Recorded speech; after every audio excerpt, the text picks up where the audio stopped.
Sir, I hope my screen is visible to you. Just now. Yeah. Yes, sir. You can begin, sir. Okay. Before that, I think it will be better as I am first time in IGCP. So please give one brief introduction about me and this session to the audience, to the participant. Sure, sir.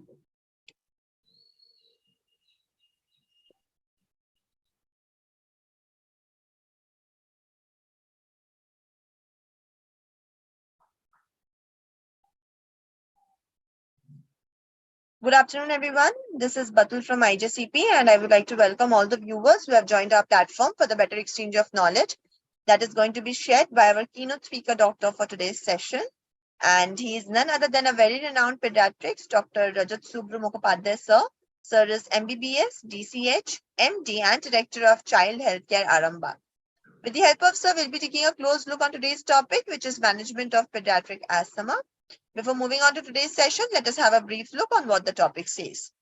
Managing pediatric asthma is crucial to ensure optimal control of symptoms, minimize exacerbations, and enhance the overall quality of life for children with this chronic respiratory condition. Asthma is a common condition in children characterized by recurrent episodes of wheezing, coughing, chest tightness, and shortness of breath. We'll be learning more about this topic and more about the management of pediatric asthma, including key strategies for controlling symptoms and reducing the impact of the disease on a child's daily life with Sir's overview and wonderful knowledge about the topic. So now, without any further delay, we would like to welcome Sir at our forum and would like to hand over the session to him for his talk to begin. Sir, over to you. Thank you. Good afternoon, everybody. Thank you. Today, our topic is the pediatric management of asthma. But before entering to the particular pediatric part, let us discuss about in nutshell about what asthma is and overall burden. So there, I have today bring one special slide by one particular company. It is this slide. The title is "Breath Free," but I think this is most appropriate slide for today's session. And what will be the point of interest about my discussion? That if you all are doctors and in different corners of India, then you are already known about this topic more or less. But my emphasis will be what is something beyond of our actual strategy of management. What are the more things that we can do easily? And on that background, we have to keep in mind that our country is India, is mostly rural-based country. 70% of people stay in rural area. Number one. Number two, their economical or financial condition is not so good to afford so many modern and stepwise, standardized treatment is mentioned in every guidelines like GINA. Some newer drugs like some biological treatment with some monoclonal antibodies, their affordability if they are older child in age. I think for our scenario, for our Indian country, we have to think in that way, that how easily we can control and when well ahead we can prevent, and how to counsel the parents on that particular issue, that how you can pick up the point that now my child will get worse. The already worse, that is the status asthmaticus condition. Before entering to that, when it is going to be worse, how the parents will pick up and where they will come and what will be their day-to-day routine. I think that is more important, and that is today's my point of discussion and point of interest of discussion. So now let us see in brief cell that overall total global prevalence. The asthma is increasing. Nowadays, already you all have know as non-communicable disease. That is emphasis from the government of India also. From emphasis is giving on the non-communicable disease. Coming last 30 to 50 years, there will be a overwhelming burden of non-communicable disease like heart disease, diabetes, cancer, and like this asthma. So what asthma actually is, it is one sort of who is associated respiratory in inflammation, not infection. So in pediatrics age group, as there are so many ups and downs in their life, so before stamping them directly a patient of asthma like adult patient, we usually called it is Wallery or AHR, hyperactive airway respiratory diseases, hyperactive airway responses, and wheeze is Wallery is another term. And in that case, what happens? Like irritation, as some insect is biting me, so there is an irritation. Like mosquito is biting me, there is some irritation. So some inflammatory substance is coming, and there is inflammation, redness, and that what that causing? It is congestion of that area. And if that happens within the bronchial tract, what will happen? The overall bronchial circumference will narrow. So repeatedly, day by day, or two or more than two times in a week, or occasionally, if it happens, according to that, there are so many classifications. So actual thing is irritation and inflammation followed by congestion. Therefore, the shortness of breath, wheezing starts, accumulation of fluids, there is the gargling sounds, it comes, it is capitation. So this is the actual origin. Actually, overall, we can say this is an atopic manifestation. We know as a comorbidity that 70% of patient is associated with GERD, gastroesophageal reflux disorder, and this atopy, allergic rhinitis. Within this atopy basket, there is allergic rhinitis, allergic conjunctivitis that we call the viral conjunctivitis, some skin allergy, some food allergy, everything comes within the basket. But in asthma, there are some other entities other than also that allergy like hypereosinophilia, like some genetic conditions. So we will come that in later on. So let us see this slide. So what this slide is speaking to us. Next slide, please. Next slide, please. Hello. Yeah. Next slide, please. Yeah. What are the actual our repertory for that management of asthma? This is rescuer and preventer. We can classify in that way. In rescuer, there is short-acting beta agonist, long-acting beta agonist, and in preventer, there are inflammatory drugs, and in inflammatory drugs, there are sodium chromoglycate, there is leukotriene inhibitors, there is steroids. Steroids in three forms, particularly. One is inhaler steroid, and one is oral steroid, one is injectable steroid. But what is my research paper, I will tell it in later on, that is intranasal steroid also we can use in asthma, how we will discuss in later on if time permits. Other drugs like anticholinergics, like ipratropium, tritopium, like that, and that is not given in this slide, that is biological weapons, biological drugs. Biological drugs already I have stated, that is monoclonal antibodies. There are different type of monoclonal antibodies, particularly above 12 years, and more eosinophilic pattern of hypereosinophilic pattern of asthma, like omalizumab. We can use this monoclonal antibody. Next slide, please. This asthma, why it is so much important? Because within our normal people, normal general mass India, There are so many misconceptions. Like if you start inhaler, you have to take it for lifelong. It is costlier.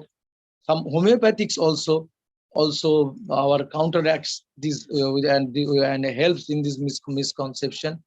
And when there is recurrent attack, still they are thinking it will goes up automatically.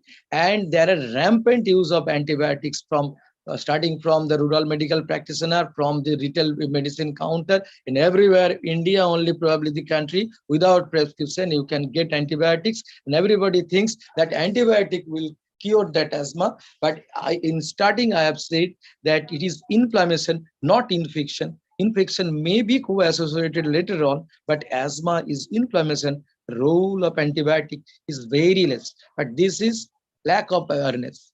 So people are suffering. Next slide, please. Next slide. Yeah. Next slide. What are the conditions? Therefore, day by day it is increasing. Number one is pollution. Number one is pollution. In metropolitan city, there is also pollution. Smoke is finding. There's this smoke particle, carbon particle is too high. And in outside, in rural area, there is also pollution with insecticides. Because round over the year, there are so many cultivation now in our country. In our West Bengal, there are 3 times of plantation of this paddy plant, and these insecticides is prevailing all over our air atmosphere. So these are two, not only these two. In these cows are taking those grasses, that is also polluted, that recontaminated, and that is also containing that those organophosphorus like thing. So through milk also we are getting some chemical products, and through those who takes feces, ponds, from the ponds, in there also they use these insecticides and some chemicals, and that indirectly we are ingesting. In previous time, this was not so much rampant. Next slide, please. Next slide. Asthma diagnosis. As a doctor, you all know these things. Already I have stated that this slide showing this bronchus is normal patency, and with inflammation, the overall space is lesser. Therefore, the breathing problem is going on. Next slide, please.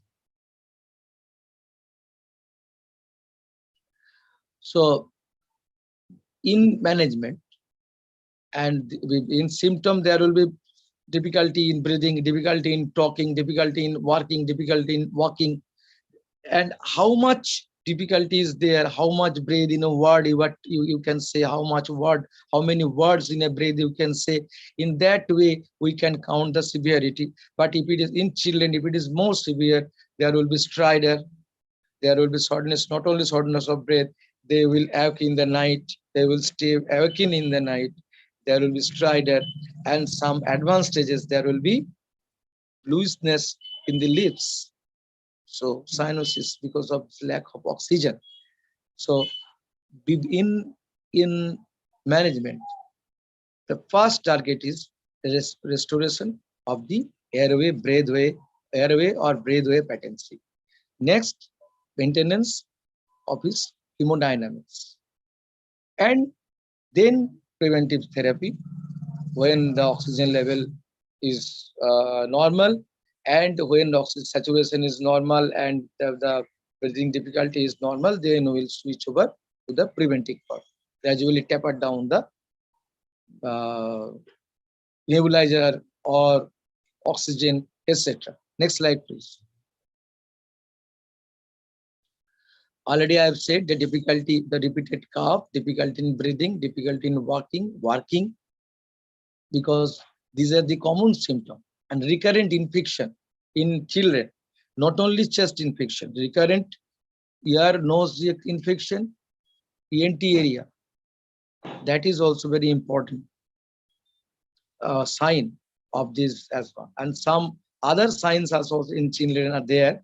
That is what we call this nasal salute. As a nasal salute, there is turning upside, turning of the nose because of allergic rhinitis, and there is blackening of this eyes area. Sometimes the patient says that why there is darkening in this periorbital area because of this allergic nature. And there is Dennis Morgan fold in very newborn. There is extra fold over this eye, Dennis Morgan fold. There will be post auricular fissure. If you see there is one fissure, sometimes the parents comes. These are the signs of atopy.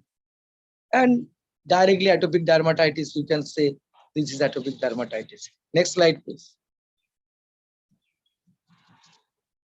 What are the pollutant? How we can get contaminated with this asthma as asthmatic agents, starting from the dander, starting from the mites, house mites, the different pollens in different season, flower pollens in the area, as some um, this there are some grasses now. Parthenium is by the roadside. Parthenium is too much rampant, and there is cat's dander, cow's dander, and some foods like this milk, particularly albumin part, that is beta albumin part, and food, and egg also. This yolk part particularly, sometimes chicken also, peas. These are the most common allergen, and that can create asthma. So one is from the dust side, one is from the food side, one is from the air, and some yeast mites like that. So, and another from the pets within the house. Particularly nowadays, we are very fond of cats and dogs as a pet, but that might cause asthma. Next slide, please. So before diagnosis asthma, history, recurrent episode, physical examination. In physical examination, he will be otherwise normal, but in on auscultation there will be wheeze or crepitation. Respiratory rate might be high. If it is in acute condition, some other finding, like already I have said, that is cyanosis may be there. Next slide, please.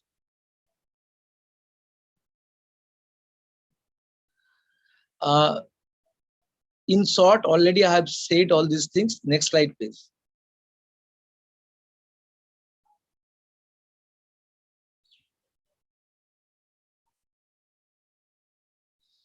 Uh, there are some questionnaire that where the how you can diagnose.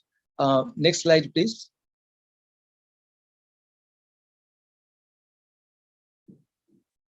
Next slide.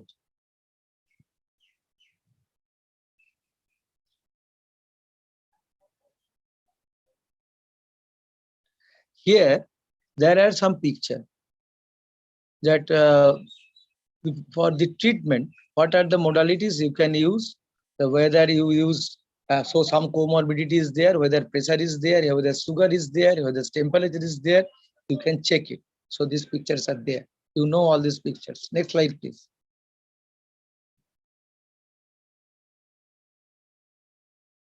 Breathometer, it is one device, home-based device that the patient can use in when the patient is under control, to know this again further episode whether PFR is coming down or not.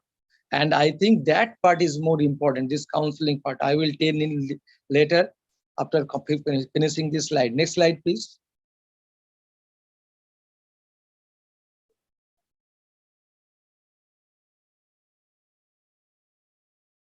Here, in short, there is a bronchodilator reversibility test. This is also under diagnosis. Whether with bronchodilator the soreness is coming down, then you can think, yeah, it can be asthma. So this is easy part, and everybody probably do these things. Next slide, please.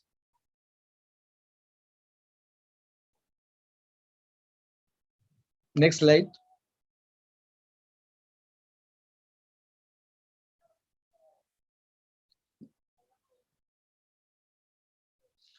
So what are the other condition comes very close with asthma?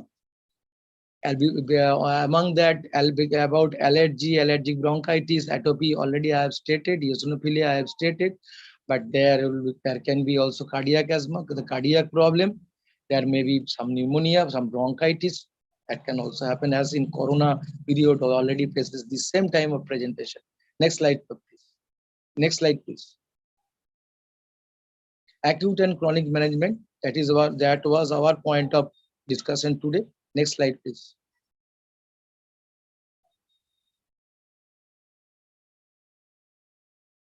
What are the main modalities? Oral, inhaler, preventer. In inhaler, there are two ways. There are three ways. One is rotahaler, or where we can use the dry powder.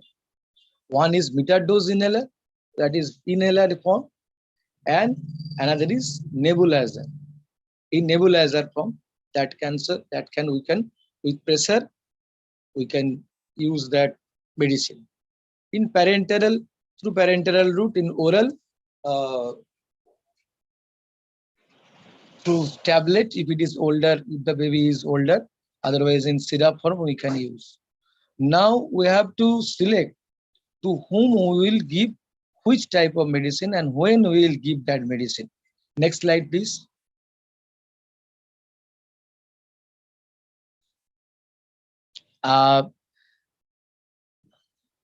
There are some comparison in this dose related comparison in microgram and milligram versus milligram, that part. Next, I will come back in that slide. Next slide, please. Before that, I will want to show another slide. Next slide.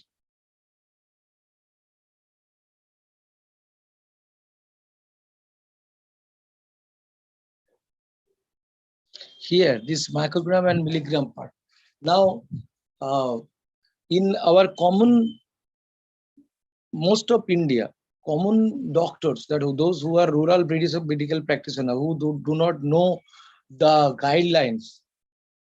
Guidelines, probably you know, there are mild, intermittent, mild persistent, moderate persistent, and severe persistent, and status asthmaticus. These are the types of asthma. What is mild intermittent? Over the year, 1 or 2 times acute exacerbation, there is difficulty in breathing, and with or without use of steroid, they can be controlled. This is intermittent. But it happens over the year, it happens around the year. The parents tells during winter season or rainy season, my baby get worse. The intermittent. Another time is persistent. Persistent, once or two at 1 or 2 months gaps. Using of steroid may or may not be in any form, particularly in oral form. But when it is persistent, then we have to think about some continuous medication. So what will be that continuous medication? As these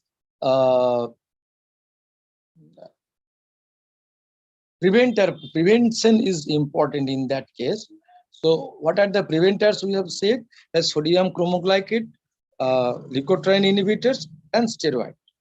In steroid, it is said in guideline, it is given that the inhaler steroid, low dose inhaler steroid, corticosteroid.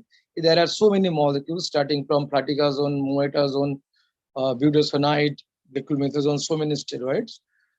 But what is my addition? That is intranasal steroid in also in mild to moderate case we can use intranasal steroid, not inhaler steroid.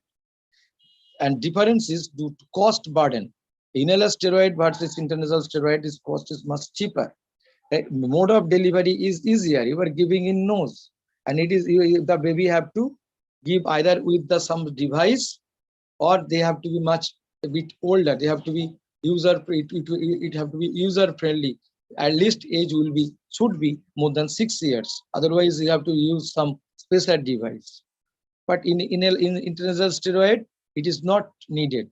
So in mild persistent, with intranasal steroid. But again, in practically, in contrary, what we have usually we have seen that there is doctors are prescribing that is some antihistamine with leukotriene inhibitors preparation, like some uh, with I mean some Montelukast with antihistamine preparation. But the rational therapy is if we have to use Montelukast, keep it singly, not with antihistamine. Number one, number two, at starting in mild persistent case, never Montelukast alone.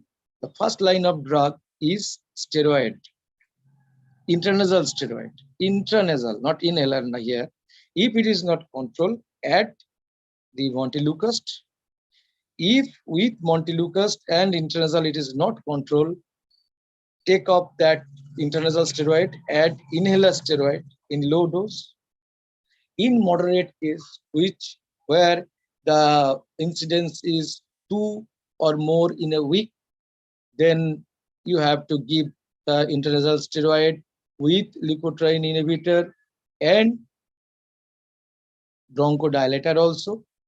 And in severe persistent moderate where over the day, throughout the day, the baby face that problem, then you have to think about that along with the bronchodilator.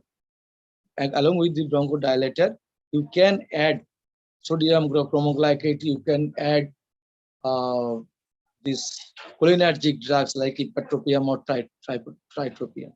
And you have to manipulate some other medicine. Now I am coming to that part. Before going to the biological medicine, I am coming to that part. What other things we have to keep in mind? Keep one allergy diary, because allergy asthma diary, because it will not go in 1 or 2 days. Keep one asthma diary. Ask to keep the record that throughout the year when the patient or the baby is getting worse or facing that problem. Maintain that diary. Number one. Number two, make one allergy test, because with this allergy test, particularly skin prick test or immunoblood test, you can use immunocap test or skin prick test. This is most sensitive, not serum test. Uh, According to the test result, first avoid those agents at least for 1 year. Number three, vitamin D. Most of the cases they are deficient with vitamin D.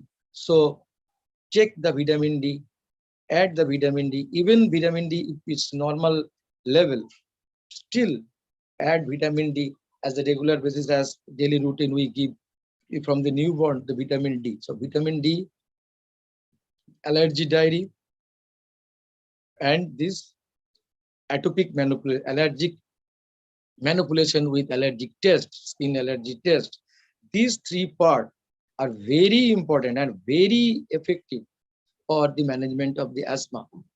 If you can do, and that breathometer, in previous picture I have shown, that breathometer, there are so many device and regular yearly at least one lung function test that can control. And with that breathometer, if the patient can know his personal best, what is personal best throughout the week, they have to take one record in different time of day. What is the PFR level? What he can through blow the range that meter, that particular needle, how much, and that they will keep that record. And throughout the day and throughout the after the end of the week, in that way, they will count that which part of time of the day and how much they.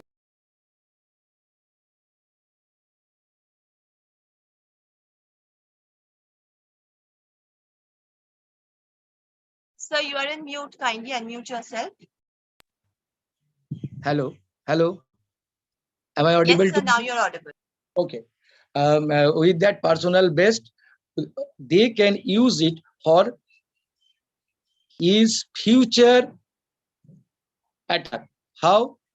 if daily before going to school or maybe going to playground, if he knows his personal best was at the daytime or the before going to school or at the afternoon time, if he blows that breathometer and any day he found that suppose he can blow up to 150.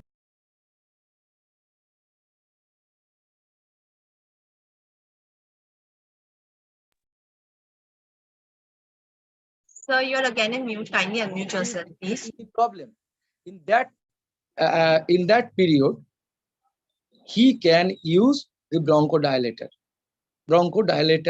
and the preventer, or he can go to the doctor. So this is very important part. Today, my point of discussion was that these things, that not the theoretical discussion. Now, in management, there are some biological, there is palivizumab, omalizumab, so many monoclonal antibody, etc.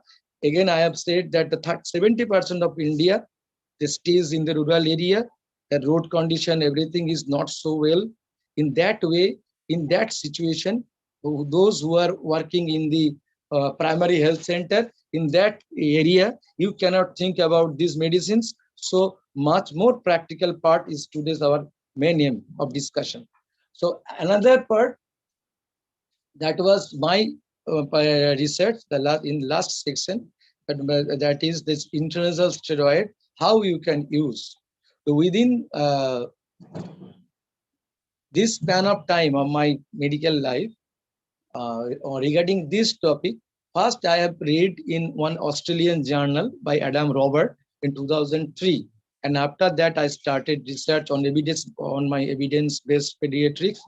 I have made one patient data bank of 2,000 patient bank.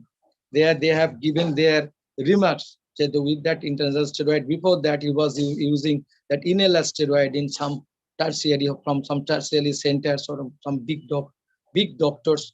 And after that, they have said that without inhaler or minimum in the use of inhaler over the year with this intranasal steroid and with this allergic, after this allergic manipulation, now their baby is doing very well.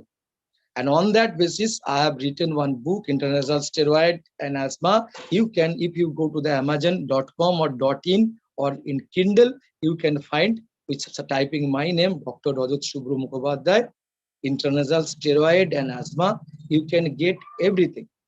Another part today, I will say that in pediatrics, suppose this baby is below 1 year who cannot uh, follow your command, without statho in the bedside, how you can recognize that patient has got wheeze? So you have to make cough to that newborn or baby. So that is very difficult technique, because in elder you are asking cough, because you are listening the sound of cough. You are actually listening whether there is wheeze, whether there is crepitation. Because when we are coughing, it is one sort of expiratory flow, peak expiratory flow. As in breathometer, as in spirometry, we blow. Cough is 100 times more intense than that breathometer. When cough at the diaphragmatic pressure and thoracic pressure is 100 times powerful. So that is also expiratory flow. In that way, that breath, as in peak expiratory flow comes down in asthma, in cough also pattern change. So if your ear is very sensitive, you without stethoscope listening the cough can judge whether this patient or this pediatric groups has got this wheeze attack or not. So now in below 1 year baby, how you can do? So you can elicit that cough also. That is a very delicate technique. You have to do that part to that baby and baby will cough out. So any day again, we come join together. We will discuss on that part also later on. This is most practical based Indian oriented guidelines that through my lives, what I have gathered with our theoretical knowledge and practical knowledge. So thank you all. I will wait for your 1 or 2 questions if time permits. Thank you to the moderator. I am switching over to the moderator.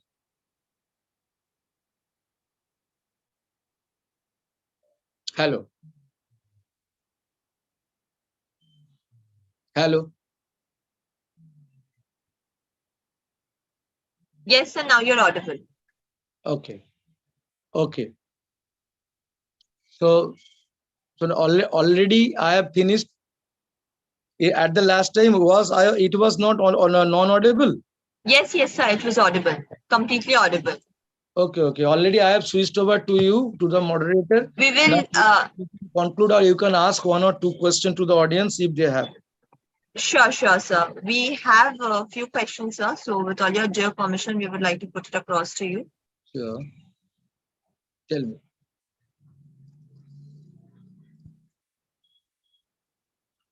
Yeah, tell me. Sure. Yes, sir. Just a minute. They are posting their questions. We'll take that one by one.